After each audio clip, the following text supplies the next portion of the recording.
It's Confession Thursday with Crispin and Rebecca.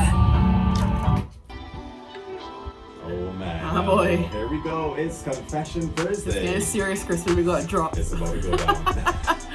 Alright, we got the Godfather on the line because he was part of this one. Actually, one of the main characters. I kind of had given him a preview before that we were in a Maxi taxi in St Vincent. All right. Well. Here's the story. Rebecca, were you in the taxi too as well? I don't remember. I sure was. You were too. Okay, was. fine. So here's the scenario, Chris, and this is more for your benefit than Rebecca's because she has better recall.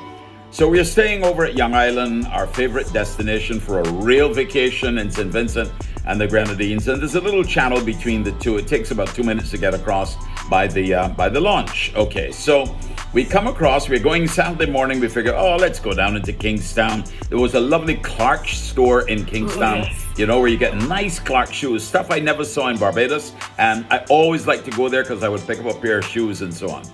Now, our friends who own Young Island always provided us with an SUV ML Mercedes to drive, which we kept parked on the mainland.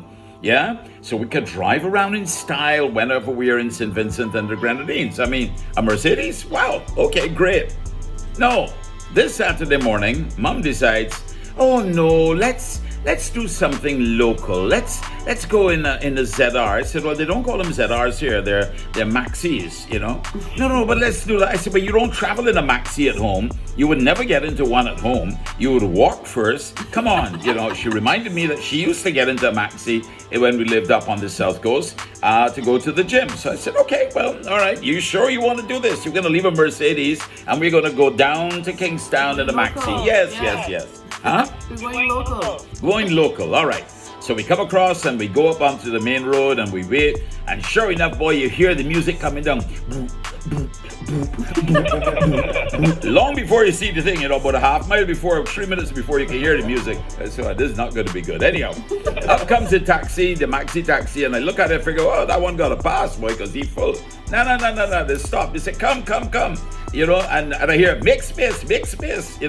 So, all right, they make space, and somehow the three of us fit in. Now, at this point, I felt a little bit like a contortionist because my right knee was kind of like wrapping into, I had knock knees at that point, for sure, because my two knees were tight together, all right? My two hands was bracing against the chair in front, and the thing is rammed to capacity. So we leave Prospect and we start to drive up, and it's now going, you go, now from where Young Island is and the mainland there in Prospect, you tend to go uphill first, uphill, and then when you get way up, you then start the downward trajectory. We come around the first bend and I see people, hailing down the bus. I see the bus, the Maxi started to stop. I say, well, he must be stopping to let out people because there's no room in here. But I hear, make space. And somehow about 6 more people managed to get into this Maxi. Now breathing is becoming a little bit hard because there's no AC, right? And I have to tell you that the body odor sometimes early in the morning of people who didn't shower can be, quite challenging. And onward and upward we go. And the music is going, you can hardly hear, and somebody saying, I feel it tight, Dad, I feel it tight. And I can barely hear it. Anyhow, we start to climb a little bit more, Chris. We go around another corner and I see 3 or 4 more people. I say, no, it's impossible. Cannot be. And the man stop again.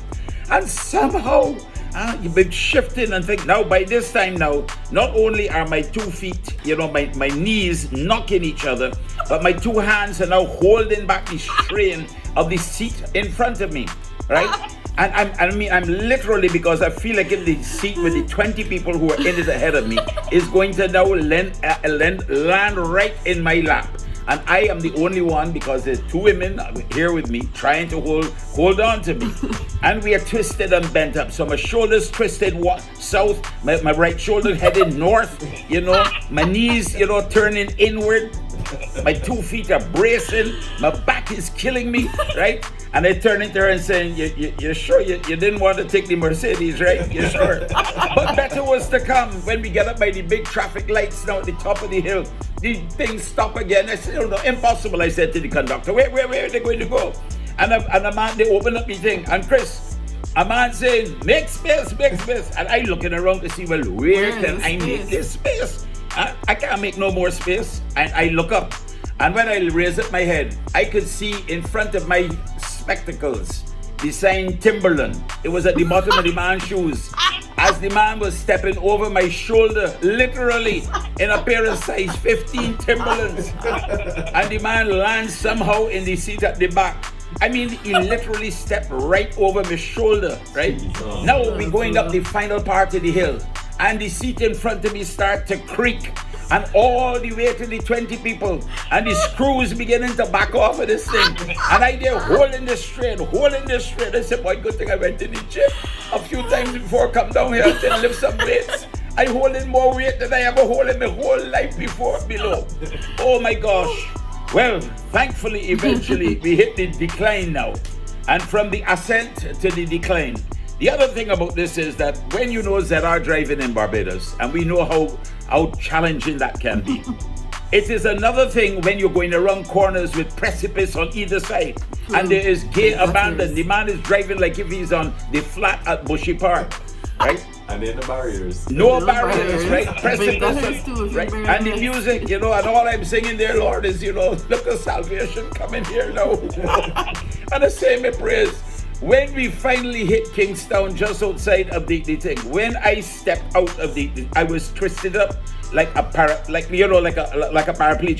I was twisted and bent in all directions. I needed a chiropractor. I needed to get my back straightened out. I had to stand up for about 5 minutes and twist to the left, twist to the right. Then I had to stretch out my feet, and bit by bit, I started to feel some feeling coming back in my legs. Oh my gosh, have mercy. I said to my wife, I said, so you wanted to save a few dollars, right? By not driving the Mercedes down. And now you're going to have to spend about $300 on the chiropractor, on the masseuse, and God knows what other Bengi and other things I'm going to have to rub with tonight in order to be able to straighten out. I believe until now, my back is still giving me trouble from that one drive into Kingstown. Never, ever again, me, Vic Fernandes, getting on to no Maxi in St Vincent and the Grenadines. I would walk from there down to Kingstown before I would drive again in a Vinci Maxi.